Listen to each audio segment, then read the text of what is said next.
Hello, I'm Levi, the Garage Movie Guy, and welcome to Horror Tag Q&A. I was tagged by Connor.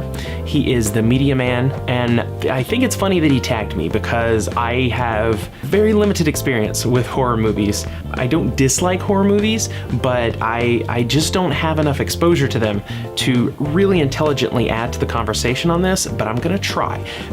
Mostly out of respect for Connor, because I want you to go check out his channel. In fact, if you want to click away from this video and go to his channel, that's fine. I'll put a video link up here to some of his videos or a playlist that you can watch. Connor has some very insightful and intelligent commentary on film, and his videos are very short and digestible. They're very pleasing to watch, so just go check them out. And now I will try to stumble through this horror tag Q&A. If you're not aware of this has been going on in YouTube and Twitter. Basically, there's 5 or 6 questions about horror movies. I'm going to try to answer them. I will warn you that my experience with slasher movies is extremely limited, so I'm gonna sort of push the boundaries of what you might consider a slasher film, just to include films I've seen.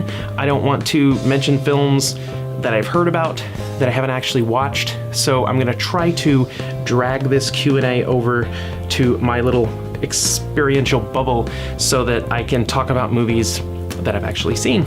The first question is best standalone slasher, or my favorite standalone slasher. Most of the slashers I have seen are not standalone, so the movie that I kind of thought of that might fit this is Audition. This is a Takashi Miike horror film. I remember the first time I saw it, I was at Hastings. I was looking through the movies and I saw this and it said best scare since Psycho or something. And I was like, wow, that sounds interesting. And if you don't know, Audition is a movie about middle-aged guy, and he's a movie producer, and he's trying to meet somebody.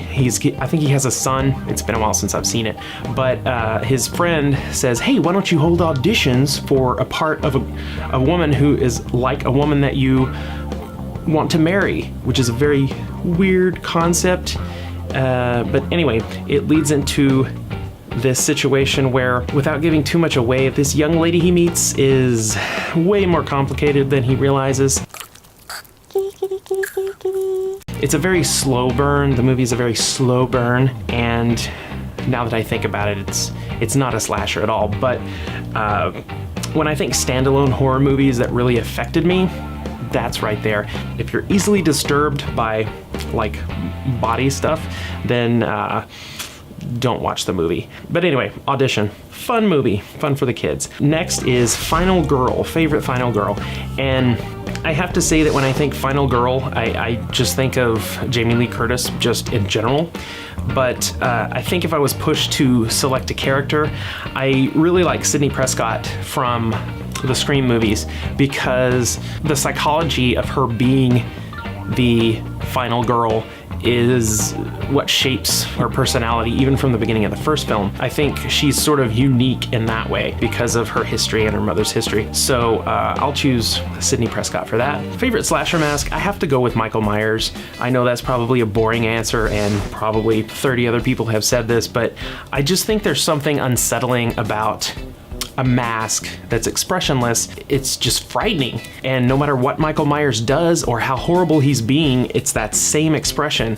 And you know, I know hockey masks do that and the Scream mask does that, but it's a human face that's looking at you, and it just freaks me out. And I remember when I first found out it was a William Shatner mask, it sort of blew my mind because I never saw that. But yeah, I'll have to go with Michael Myers for favorite slasher mask. Favorite setting for horror movies. This was more interesting for me because I've seen a lot more sort of general horror movies, and I have to say that space and underwater are very frightening places to have a horror movie because there is no escape.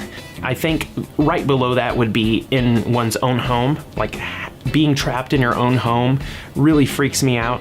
And I think it was The Visitors, is that the movie I'm thinking of?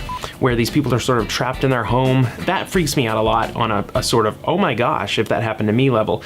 But just as far as sheer terror, just from the environment, I would say space and underwater are there because you can't get away from the killer. And yeah, that's for my favorite horror movie setting. Favorite slasher kill.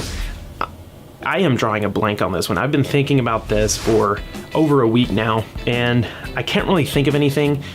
Any of the interesting ones I've thought of because I've seen other people talk about them on their Q&As. So I'm gonna go way far afield on this one, but I'm gonna say The Predator is my favorite slasher kill. And this is sort of just generally the way Predator kills things, or can kill things, is the ripping out of the head and the spinal column.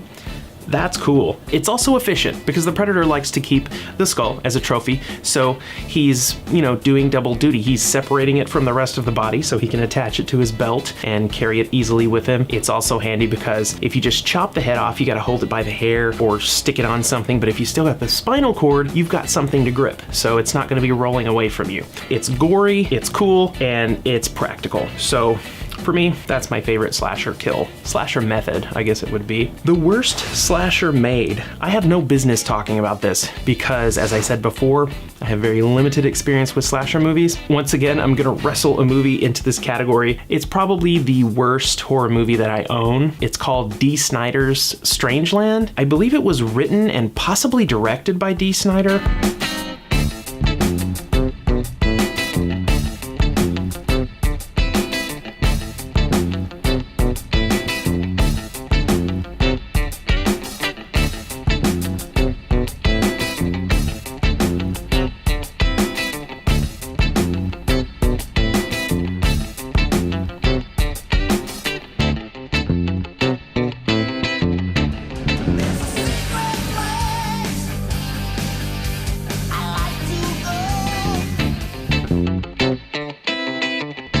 It's an interesting watch if you are interested in horror movies and you haven't seen it, or if you're interested in Dee Snider. That's the reason I checked it out. So yeah, Dee Snider's Strangeland, worst slasher that I own. Let's say that. And the last question is favorite nude scene. I have no idea. Because of my lack of horror knowledge, I can't even think of a nude scene right now. Yeah, I can't think of one, sorry. But Connor, I hope this wasn't too disappointing, and if you made it this far, bravo, man, bravo, hearing me prattle on about things I know nothing about. But I do appreciate you tagging me in this. I like being involved in things like this. Maybe next time I'll have something that's more in my wheelhouse, but if not, that's cool. I like to talk, as you might have noticed. I'll talk about things that I don't know much about. I guess at this point I'm supposed to tag someone. I don't really know who to tag, and this has been going on for a while, and in the world of the internet, it's been a week, so that's last year, that's ancient history. So I'm not gonna worry about tagging anyone, but if you're watching this and you have a YouTube channel, please feel free to answer these questions, create a video, tag me on Twitter, let me know about it, and I will watch it, I will retweet it, because I do like hearing people talk about things they're interested in. So if you're interested in horror movies and you haven't been tagged in this, please consider yourself tagged down below. But that's all I've got to say right now for this horror tag Q&A. And I want to say thanks again to Connor for tagging me. Go check out his channel, The Media Man. There's something there that you're going to enjoy. But until next time, I'm Levi, the Garage Movie Guy, saying